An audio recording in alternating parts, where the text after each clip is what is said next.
So I'm here just to talk to you about the NIH data sharing policy and how you might engage the core when you submit samples and what your data reports would look like, just as a summary.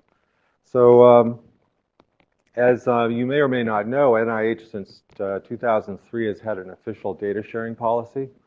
Back in the days when I did structures of proteins and things like that, you had to submit coordinates of structures and you had to submit the algorithms. Things like that. Similarly, you know, and this has been true for genomics. The written policy that NIH has in 2003 was coming out of the genomics projects, where they wanted to make sure that all the information that was NIH funded would be assembled and available for public inspection. And so the same thing's happening with proteomics data sets, and NIH would like this to happen with metabolomics data sets as well. Now, I'm not,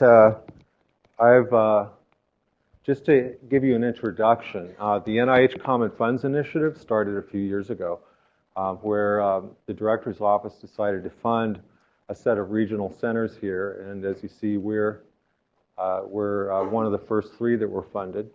All these centers have their particular areas of expertise and historical,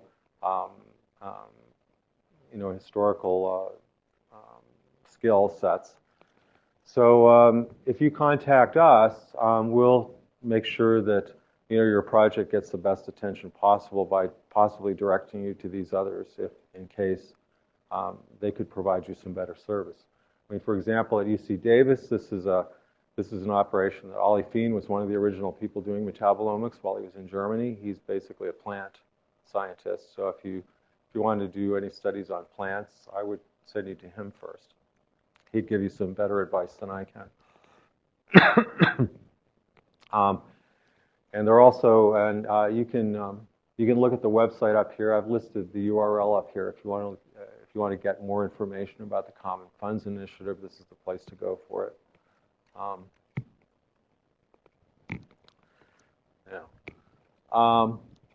So part of this initiative was to develop a site where people could deposit data and have databases that are readily accessible. It would help you interpret or interpret your data sets. So part of the funding here was for the DRCC is the affiliated institution at UC San Diego. The data depository. Excuse me. And we have a glass of water. And so they have put up this website. This institution was involved in setting up the Lipid Maps project starting about 10 years ago. So they've had a lot of experience in developing this sort of thing. There's various tabs here where you can get various kinds of information. I'm showing here the tab on data and the invitation to deposit your experimental data. Oh, thank you very much. So, and please interrupt me anytime if you have questions. I put this out in some detail because this is going to show up in your handouts, which you can use for reference. But there's really basically, I've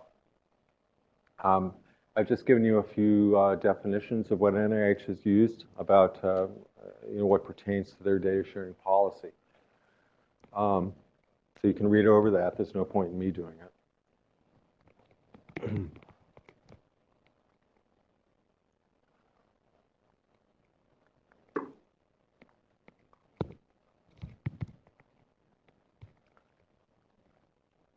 And so the basic bottom line is that all research projects that require data sharing are just those that are funded through the Common Funds Initiative at this point. But eventually, any data set that's published or that has been acquired using NIH funding will be required by NIH to be deposited here. Currently, they're not asking this of anybody who's been awarded an R01, for example. But this is just a heads up to everybody that this is coming down the road and that this is what they can expect.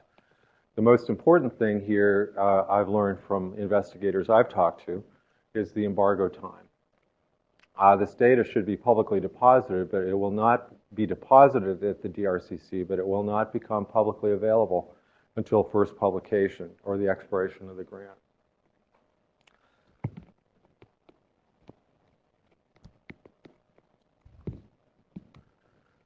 So there are. They're already accepting data. We've sent we've sent some data sets to them already. Part of what's required is it's not just the raw data. They'd like to have the raw data, but they would also like to have, of course, the raw data is uninterpretable without metadata. So the metadata and the experimental description are also required. So in our sample submission forms, we've been asking people for this information just for completeness, but we're currently getting down to the level of detail that we will ultimately. Over the next year, we'll be including information about the NIH grants that funded the work that we've been doing, and things like that. But you can also find tutorials down here, and you can find templates for depositing your metadata and results. As I mentioned, what we're doing now is we're collecting this data in a form that we can bundle in with it, and it's basically down to the level of detail you'd expect for a materials and methods section, for a peer-reviewed journal. So no more detail than that. The whole point is so that somebody else can try to reproduce it, or if they see some other numbers, they can compare how the samples were collected or prepared, maybe come up with some idea of why measurements were different in what you would have thought might be the same animal or the same cell line, things like that. And there are tutorials on this site, which are very good, and some examples that you can use for filling out your forms. Now,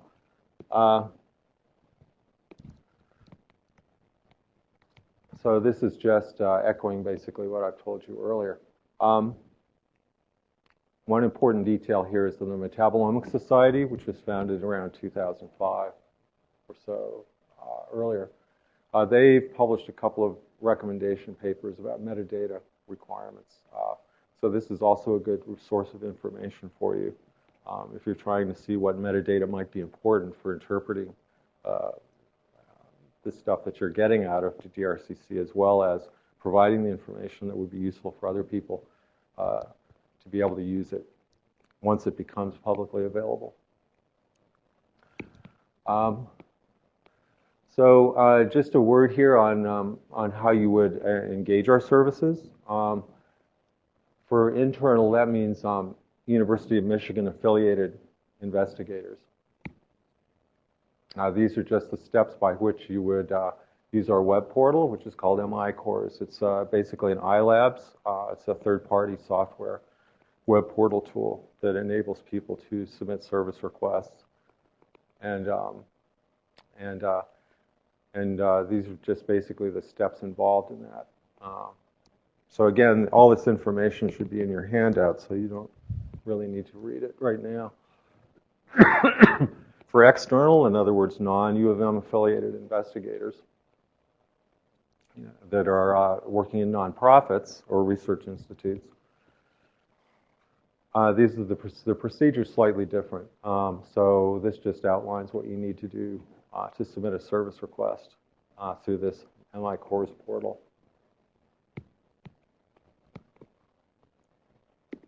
Right now, we're striving for a turnaround time of 3 weeks. So once you submit your samples, we try to get your data to you within 3 weeks.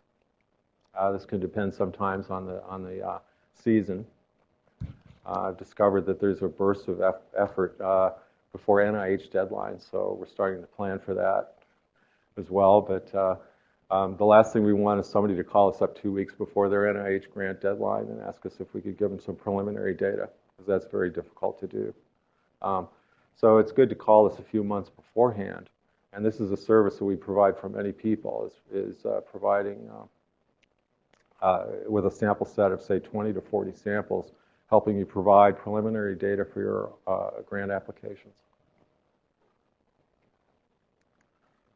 Now, once you get into MICourse, Biolab Solutions, they wrote the software that we're using. We call it MICourse. So you see there'll be a number of tabs here. So you want to go from left to right. This is just the basic information page that you'll see. Once you're allowed to access it, just to prevent any like electronic pirating and things like that, you have to actually request access, and then there's a bounce back to your email so that you'll be able to get further than this. Then you can go to this tab to request the services, and then we can see these things where we can view all the requests. So this is a really good management tool for us to see, where your project is, where your samples are, things like that. And then we'll be sending you. I'll show you right now. I'll just show you a little example of what it would be like to submit some samples and get some data.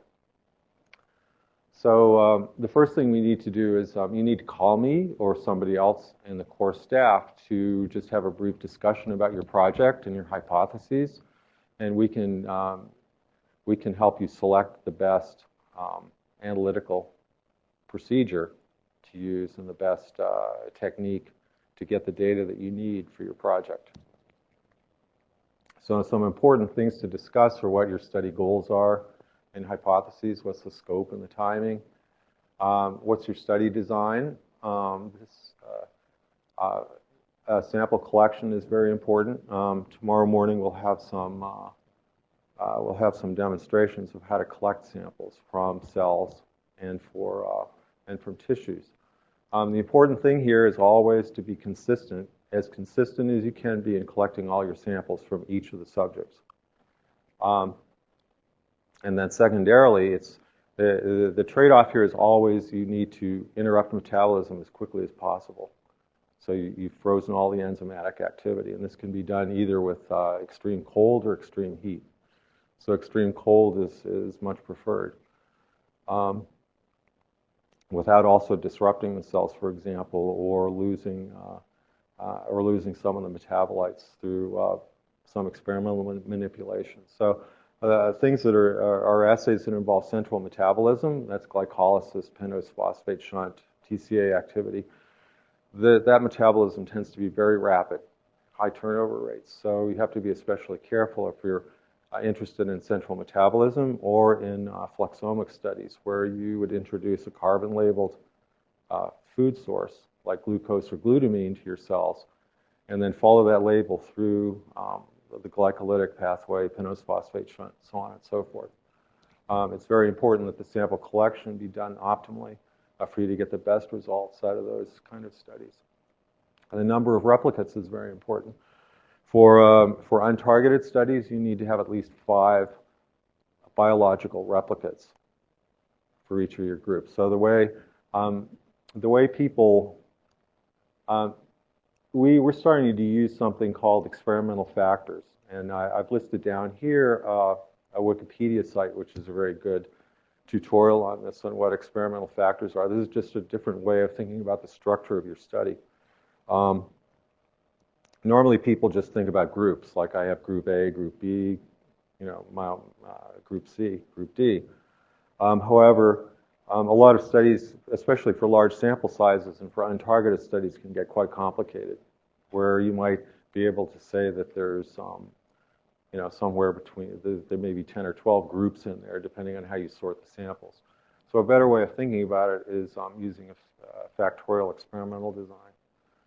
So in terms of replicates, though, you'll need to have at least 5 biological replicates for any untargeted or lipidomic study, because there's always things in your biological sample that you think you might be controlling for, but you may not be. My experience has been if you will generally see one outlier maybe out of every 10 samples. So the problem is that if you only have 3 samples per group, if one of them is the outlier, it's very hard to really determine which one that is. Okay, so this will make your data you'll get much more value out of your data if you pay attention to these requirements of having 5 replicates for an untargeted study. For time course studies, it tends not to be as critical because flanking time points can sort of serve as their own self-controls. So generally for things like time course experiments or for dose experiments, you could get by with 3 replicates per experimental factor. But we can give you some advice tailored to your particular investigation if you just call us and talk to us. There are different ways to normalize the data. The first time this comes up is with urine, because urine, well, it depends on how much beer you've been drinking or how much it's been diluted. So there are different ways of doing this. We could have a discussion. If you want to do a study with urine, we could have a long discussion about that I won't bore you with now. But there are 2 or 3 ways of normalizing it. Some of it can depend on what the state of your subjects are. Are they healthy? Are they diseased? So on and so forth.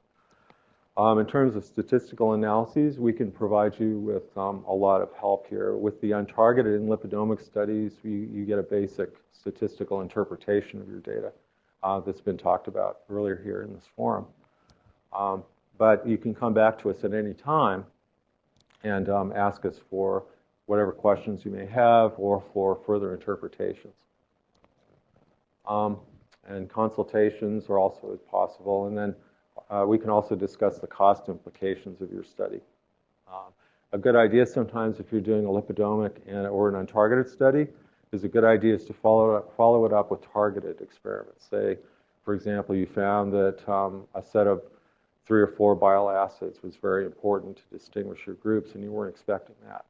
Well, the best thing to do at that point is go back and do a targeted bile acid assay where we can measure these things more quantitatively as a backup, as a follow-up to the findings of the first study. And the most important thing from a lot of standpoints is the compliance. You have to comply with your own institution's IRB and the federal HIPAA rules for the samples that you submit to us. Are there any questions at this point? Okay.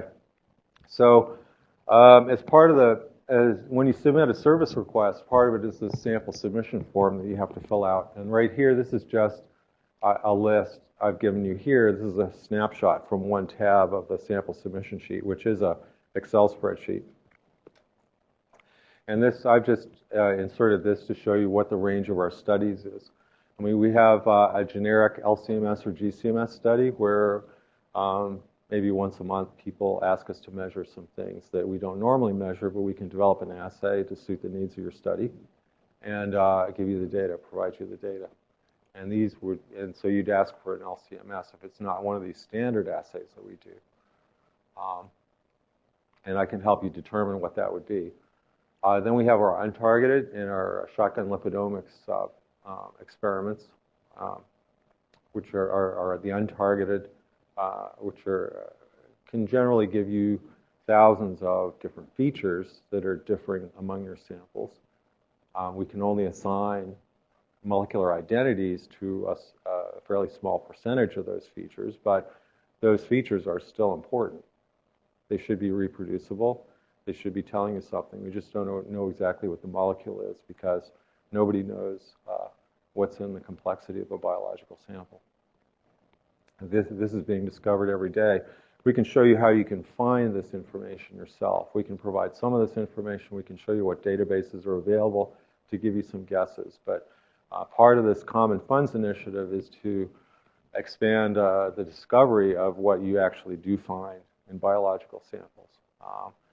There are a surprising number of post-translational modifications, for example, that have never been really known before, but that they show up in urine because when the proteins are degraded, these are modified amino acids that just show up, because there's nothing else the body can do with them.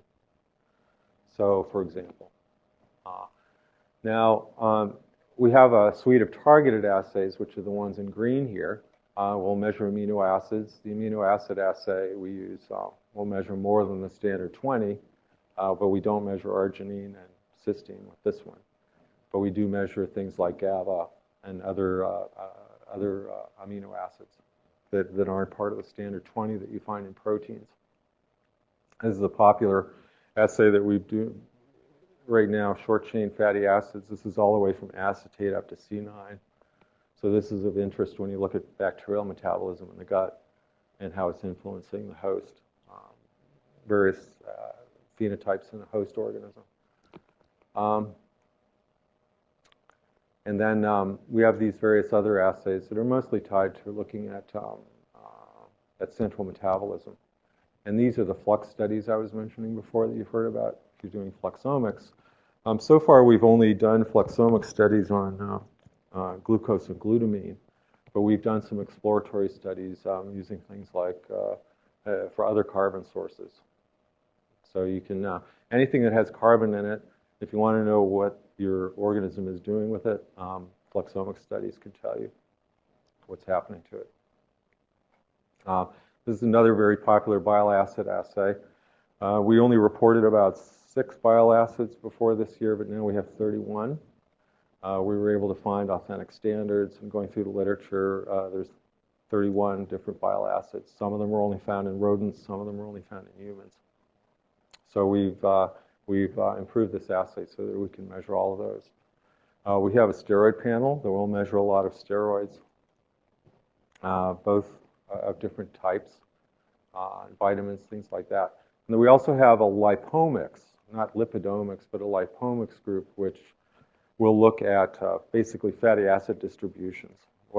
It'll profile what kinds of fatty acids are in different kinds of lipids in your sample. So this is very important for some studies. But this is basically a confusing breakdown of how that would work. But this is basically what the lipomics group will do, is we'll look at what the distribution of fatty acids are in different types, subtypes of lipids or total lipids, including free fatty acids in your samples. So the Excel spreadsheet that's our sample submission form has 3 tabs. The first tab just collects information that we need from you and that we've been asked by NIH to have. Your NIH grant number is very important for us to have. They would like to know that we've used our NIH-funded services that are subsidizing our costs to a large extent. They would like to know which NIH grants were supported by our services. So this is part of our annual report. And this is other data that's useful for us. Now the second tab is probably one of the most important tabs. This is where you tell us what samples you're shipping to us and what their sample ID is, and some other information that are important for us to know about your samples, like what the volume is, what the genus or species is, sample type. And we have separate entries here for sample ID and subject ID because a lot of times you can imagine you have more than one sample from the same subject. Like some people give us, say, adipose, blood, muscle, and liver tissue from the same animal. So that would be, so you want to have your subject name would be, rat A, and then you'd have your different samples from rat A. Would be liver, whatever you're supplying. So that's why we make this distinction here. All right, now the third tab basically this is where you give us what the structure of your study was. This is where the experimental factors come in, and thinking of your study as different experimental factors, not as groups. So what happens is the sample IDs you gave us are transposed from the second tab automatically to the third tab here. And then your samples will be broken down into different factors. So let's say half of them were male and half of them were female, just for this example.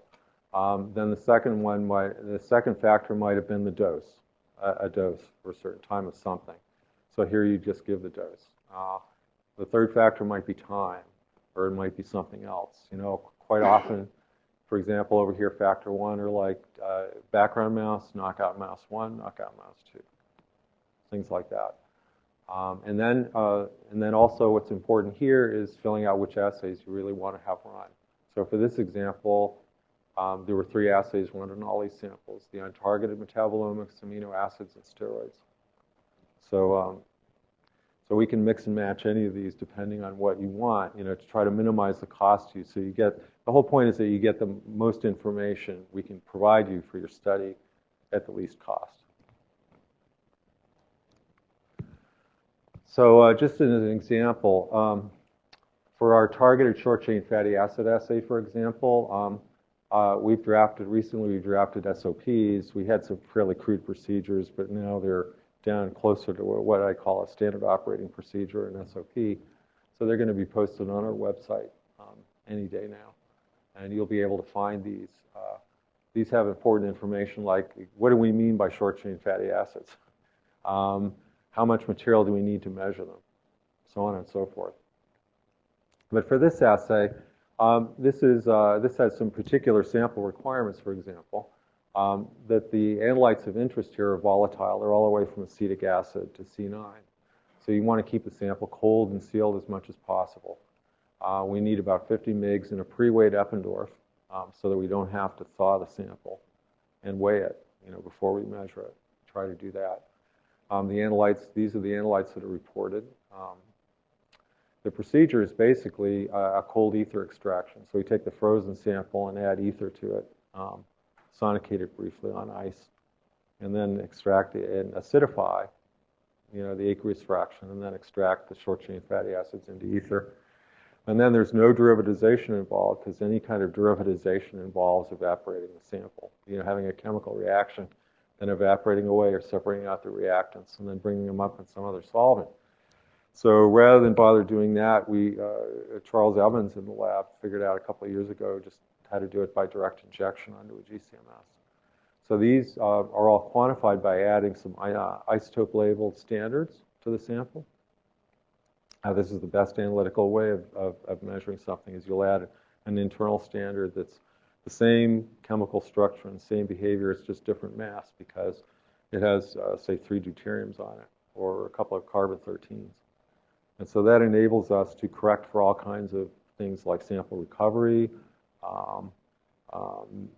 ion suppression in the mass spectrometer. So this gives you the best quantitative data that's known to analytical chemistry. So in terms of the data report, we send them out as Excel spreadsheets where this is the original name of your sample that you gave us, the original weight you gave us, for example. This tells you when the data was acquired, and here you have the measurements in terms of nanomoles per milligram of the different samples here. And this would be milligrams of, say, wet weight or dry weight. Again, it depends on how you want to normalize your sample. A lot of times what we'll do is, after these analyses, what we can do is lyophilize the residue and then weigh that. So then we'll have, since basically the extraction will recover less than 1% of your original sample, then you would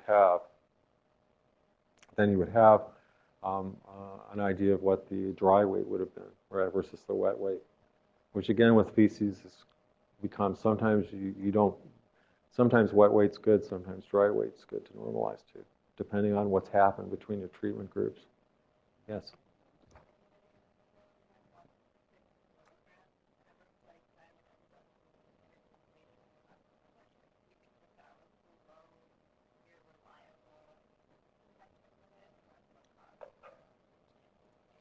Which one was this? Oh, yeah. Mm-hmm.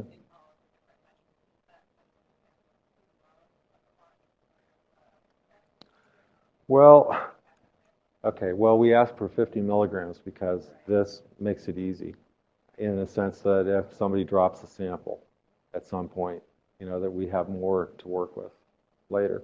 But actually, we can get by with 10 milligrams. Now, in this case, I think we wouldn't have reported the numbers if there had been something weird about it. We have a regular kind of a QA. We have QC samples as part of any analysis, and we'd have our QA procedure where we'll look at the data and try to look for outliers and things like that, and see if there was an issue. But there's always something we can overlook. So I would encourage anybody to protest about their data anytime, and we're happy to listen to you, and we're happy to look at the data and go over it ourselves. with you and try to see if there was a mistake made somewhere. But we try not to report anything unless it follows all of our QC criteria. Sometimes things could fall through the cracks, but so we encourage everybody to question the results. Okay. But everything's measured against the standard curve, and here's the values for the standard curve. So that's all I wanted to talk about today. Did anybody have any questions, or yes?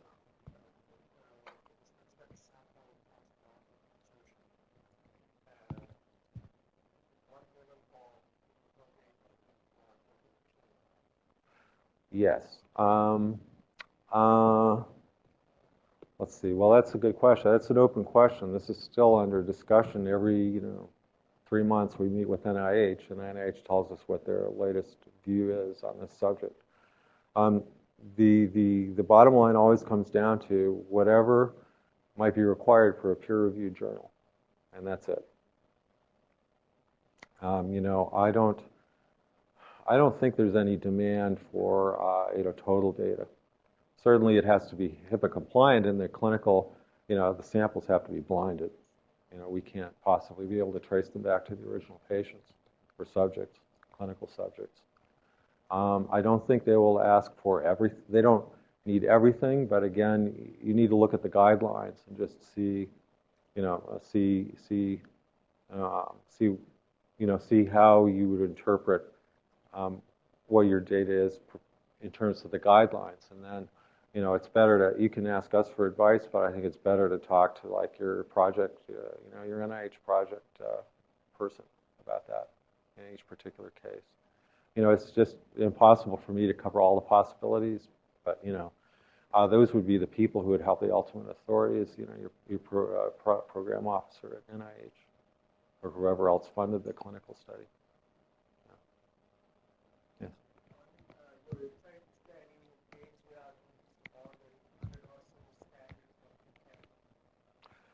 No.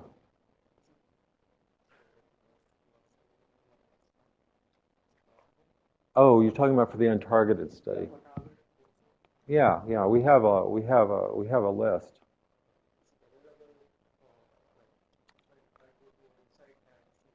No, it's not up there yet. It should be up there, but yeah.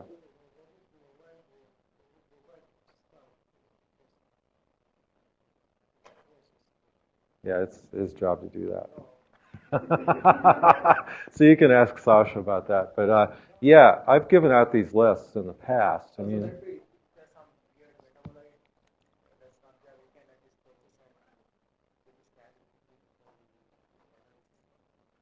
yeah, if you are interested in something in particular, please let us know, and we can tell you whether or not that's detectable. Like just today, I had several inquiries today from people who were interested in looking at, say, some biological effects of some like environmental contaminants. Now, the fact is that these were all hydrocarbons, and they're, hydrocarbon metabolites that are just down at part per trillion levels in any sample you look at. So that's impossible for us to see. So that's one of the reasons why you should just talk to me about your particular study, because I can tell you right off the bat that you're never going to be able to see that. In fact, I could send you some papers about people that have done it in a very targeted fashion and where they need and what their minimal sample sizes and things like that. Because a lot of studies like that, you might need a mill of plasma to be able to see anything, and then you need to do extensive sample preparation and treatment just to get rid of almost all the other stuff that's in there so you can see the little thing that you're interested in. So, a lot of it comes down to just what the analytical properties are of a particular molecule and what the abundance is. So.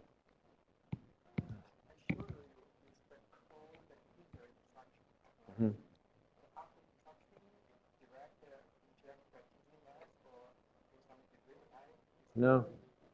No, you take the cold ether and you put it in the vial and you inject it onto the machine.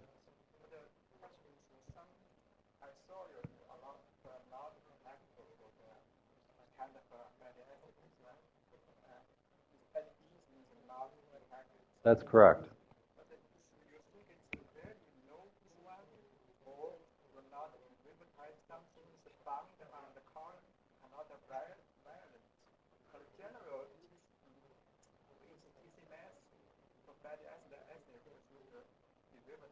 Yeah, I know. The problem is that if you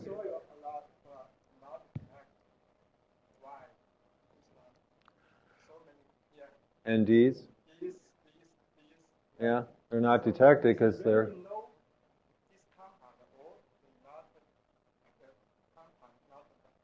Well, I've been through several iterations of this with the staff. I mean, they used to put zeros in here, and I say, no, you can't say zero because it's never zero. And the next best thing to do is just say not detected. But the really best thing we should be doing is for each of these, this really means that it's less than the lower limit of quantitation, or the LLOQ, lower limit of quantitation. And we can give you that. We should be able to give you that for each of these. So in other words, and I'm interested in everybody's input on this, because what I would prefer if I were seeing something like this is just see like less than. You know what I mean? Because there's surely going to be something in there. But instead of saying zero, which is the worst, or not detected, which is a little unsatisfying but better, I think the best thing to put in here is less than in whatever the lower limit of detection was for this assay. Because you could say it's less than, say, 0.1 nanomoles per meg. And then well, okay, it's just less than that.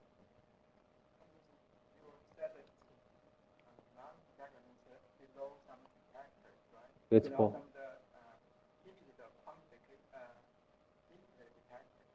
Mm-hmm.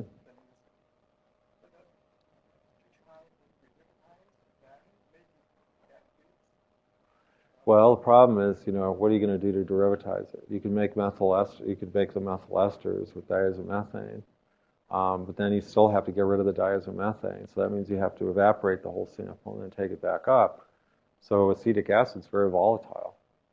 The question is, well, how much of that's going to be left once you've done that? You've evaporated the sample while trying to concentrate it.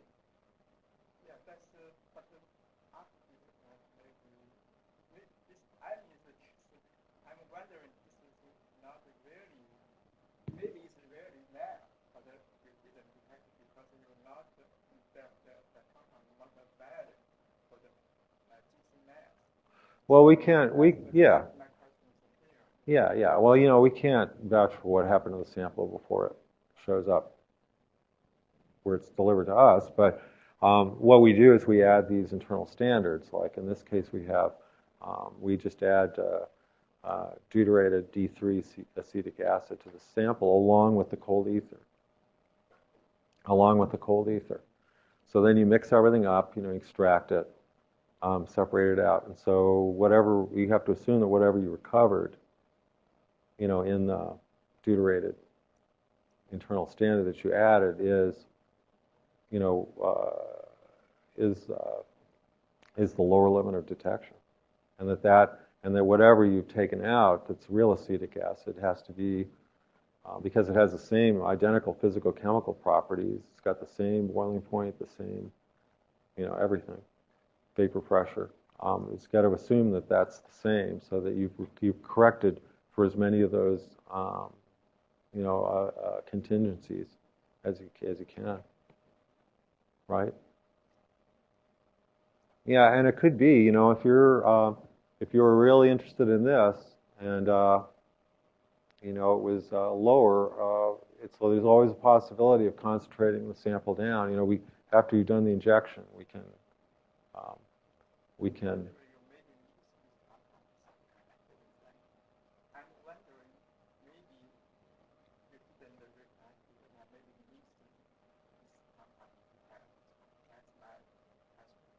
Yeah. Well, it's like with any analytical method. If there isn't as much in there, if there's not much in there, there's not much you can measure. I'm sure, with like prostaglandins and things like that, they tend to be very low concentration. And they tend to be very unstable chemically, too. I mean, part of, pyruvate, look at pyruvate. Pyruvate is a very, very important metabolite for understanding central metabolism.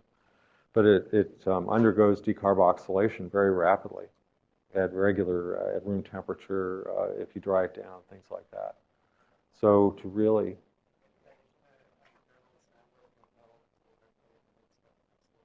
yeah.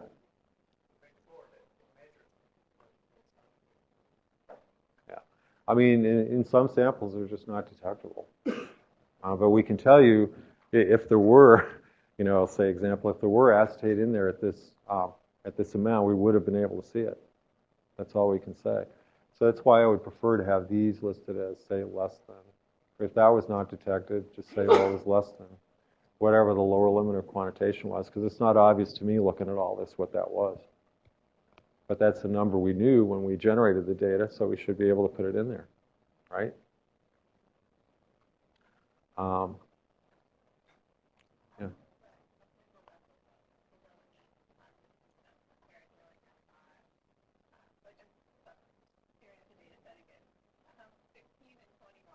Uh-huh.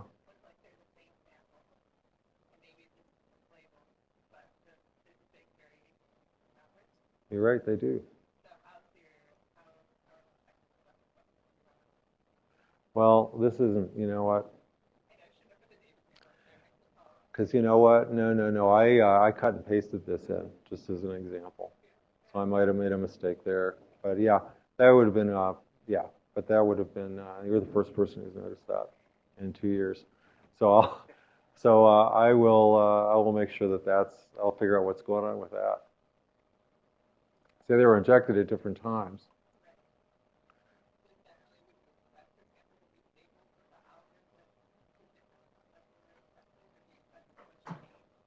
No, I would expect so. Yeah. I mean, this is an ether solution that's in the vial, and there on the GCMS isn't cooled off, but it's not. This is another reason for having the internal standard in there, as if it does evaporate, that's getting concentrated as much as the other thing is, as the real analyte is. Yeah.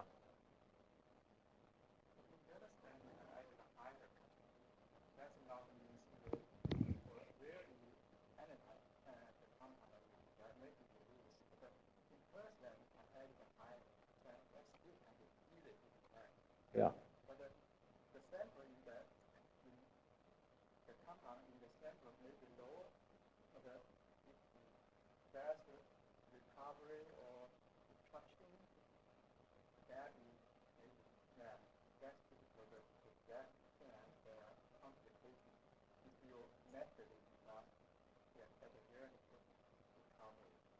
Mm-hmm.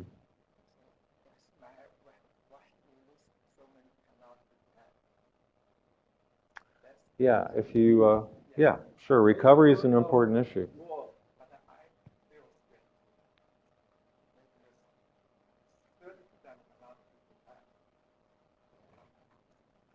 Well, we could just, isovalerate and valerate are fairly low concentrations generally.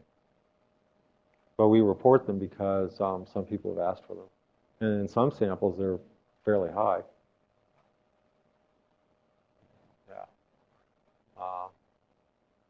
Yeah. These are all basically products of bacterial metabolism that get absorbed into the body. So, yeah, I mean, there's all kinds of analytical issues that can crop up. As I was mentioning earlier, if you're looking at hydrocarbons in a biological matrix, well, you're going to need a lot of sample because they're not very soluble. Part per trillion levels, you're almost never going to see those in an untargeted study. You'll never see them.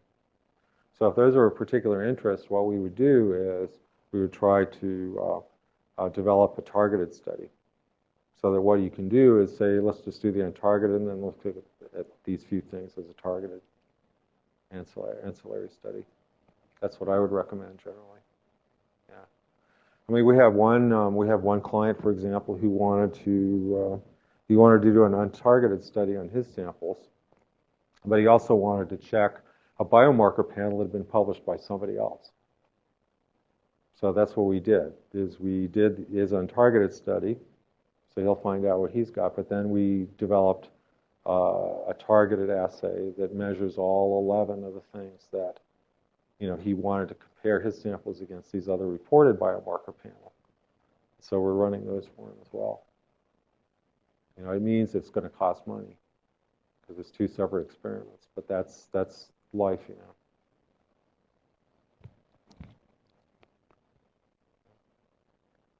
Anything else? Okay, thank you.